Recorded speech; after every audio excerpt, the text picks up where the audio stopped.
আজকে shortcut recipe হলো চিংড়ি দিয়ে মিষ্টি কুমড়া রেসিপি। প্রথমে একটি কড়াইয়ে দিয়ে দেবো কিছুটা তেল, কালো জিরা ফোড়ন, রসুন কুচি, পেঁয়াজ কুচি ও কাঁচামরিচ। এখন এগুলোকে ভালোভাবে নেড়ে চেড়ে দিয়ে দেবো এখানে কিছুটা চিংড়ি মাছ। আর চিংড়ি মাছের সাথে সবগুলো ভালোভাবে কিছুক্ষণ ভাজবো। ভেজে দিয়ে দেবো এখানে পরিমাণ মতো কিছু মশলা, লবণ, হলুদের গুঁড়া, মরিচের গুঁড়া ও ধনিয়ার গুঁড়া।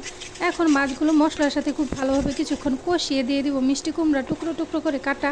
এখন মিষ্টি কুমড়াগুলোকেও মশলার সাথে খুব ভালোভাবে ঢাকনা দিয়ে ঢেকে কিছুক্ষণ কষিয়ে নেব, যেন মিষ্টি কুমড়াগুলো 50%-এর মতো সেদ্ধ হয়ে যায়। তরকারি রান্নার ক্ষেত্রে আপনি তরকারিটাকে যত ভালোভাবে কষাবেন ঠিক ততটাই মজা হবে। এখন দিয়ে দিব ফুটন্ত গরম পানি ঝোলের জন্য। এখন এটাকে ঢাকনা দিয়ে ঢেকে রান্না করব 5 মিনিটের মতো, যতক্ষণ না মিষ্টি কুমড়াগুলো ভালোভাবে সেদ্ধ হয়ে আসে এবং ঝোলটা একটু কমে আসে। তৈরি হয়ে গেল চিংড়ি মাছ দিয়ে মিষ্টি কুমড়া শর্টকাট রেসিপি।